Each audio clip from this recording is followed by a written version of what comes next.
કેમ છો?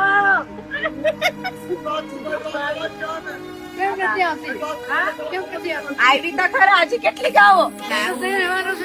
2 દી પેલા આવ્યા, હજી આવ્યા મળવા તમારે. જેમ જેમ તમારા બધાની યાદ આવે એમ એમ મળવા આવું છું. આવું છું ને? તમને યાદ આવે?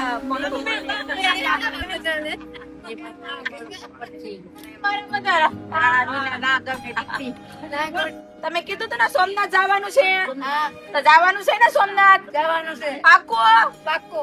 અમે લીમડા આશ્રમે આવેલા છે અને ફાઇનલી કાલે બધાય અમારા બા દાદા ને આપણે સોમનાથ અહીંયાથી લઈ જવાનું છે. આવવાનું છે ને મારા હારે? મજા કરવાની છે આપણે તો કાલે. તો વહેલા તૈયાર થઈ જાજો. 4 વાગે તો સોમનાથ જવું છે ને? હા, સોમનાથ જાવ છો. તો બધા દર્શન કરવા, ભોળાનાથ તો દર્શન કરવા જવાનું છે. ભોળાનાથના દર્શન. શ્રાવણ મહિનો નજીક આવે છે ને આપણે દર્શન કરી લો તો કેટલા ભાગશાળી કહેવાય. લાભ મળે આપણે. મારી દીકરીને ખૂબ લાભ થાય. બસ તમારા બધાના આશીર્વાદ, ભગવાનના આશીર્વાદ. આ મેળી સજાય આપણે. અમાર દિલ આમ થઈ જાય. ઓહો, તમે ન હોય ને તો ગમતું નથી, તમે હોય ને તો ગમે. એવું છે? હાલો હવે હું જ રોકાઈ જ જઈશ અહીંયા. પણ કામ હોતને ઘરકામ એટલે જાવું પડે. જાવું પડે. અહીંયા રહેવાનું છે. અહીંયા રહેવાનું છે. મારા સવિતા બાને આ બધા બાને છે. હું થોડીક આગી પાછી જાઉં તો એને ગમતું જ નથી. હું આવ્યા પછી રાજી રાજી જ થઈ જાય. તો આપણે કાલે આખો દિવસ મજા કરવાની છે. ભગવાનના દર્શન કરવાના છે ને બધાને? કરવાનું છે. તમારે બા? મને કરવાનું છે. હા, તો બધાને કે ચાલો અમારા સાથે સોમનાથ. ગાડી બાંધો. ગાડી તો બાંધી જ છે, મોટી બસ બાંધી છે તમારા હાટુ. ભાગશાળી મારા સપના લઈ જાય ને કે કોણ લઈ જાય? ભગવાન ભાઈ, આપણે કોઈ ભાગશાળી ભગવાન લઈ જાય છે, તમને હું નથી લઈ જતી. ભગવાન થશે. ભગવાન પેલા પછી આપણે. ભગવાને કીધું છે એટલે આપણે જાય છે. તમે કઈક ફોન કર્યું છે ને એટલે તમને આ સોમનાથ કાલે જવાના છો દર્શન કરવા. બધાય ફૂલે ફૂલ રાજી છે. અમુક તો કહે છે કે હું હોવાની નથી ને અમુક કહે કે બસ બાંધો. એટલે આપણે બસ મોટી બાંધી લીધી છે ઓલરેડી અને સવારમાં વહેલા તૈયાર થઈ જાયજો તમે. હા, કાંઈ ઉપાધિ નથી. કાંઈ ઉપાધિ નહીં.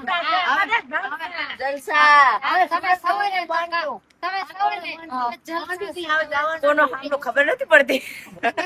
તો દોસ્તો ફાઇનલી અમારી બધી તૈયારી થઈ ગઈ છે. ખાલી વાટ છે તો ફક્ત ને ફક્ત કાલ સવારની. કાલ સવારે લગભગ અમે 2.5 થી 3 ના ગાડામાં નીકળી જવાનું છે, કારણ કે 230 કિલોમીટરનો રાઉન્ડ છે અને આખો દિવસ ફૂલે ફૂલ એન્જોય કરવાનું છે બધાય બા દાદા સાથે. બધાને મારી એક રિક્વેસ્ટ છે કે ભાઈ અમારા જે દર્શન કરવા અમારા બા દાદા આવશે, અમારા જે ભાઈઓ બહેનો આવશે, તો થોડીક અમને કંઈક સુવિધા મળી જાય, કંઈક અમારા વહેલા દર્શન થાય, કોઈ અમને નડતરરૂપ ન થાય એવી અમને થોડીક સુવિધા મળી જાય તો બહુ સરસ. અમે કોઈ ફેસિલિટી નથી માંગતા, કારણ કે અમે કોઈ વીઆઈપી નથી. અમારા પ્રભુજી એટલા 25-30 જણા હશે, બાકી અમારા બા દાદા હશે, તો એને થોડુંક વહેલા દર્શન થઈ જાય અને કોઈ ભક્તોને અમારા લીધેથી તકલીફ ન થાય એના માટે અમને થોડુંક કંઈક વહેલા દર્શન મળી જાય તો બહુ સરસ. બાઉ છે જે હાલી નથી શકતા, મોટી ઉંમરની છે, એને પણ ઘણી તકલીફ પડે છે, પણ એની પણ સોમનાથ જવાની ઈચ્છા છે, દર્શન કરવાની ઈચ્છા છે, એટલે એને લઈ જવું જરૂરી પડે.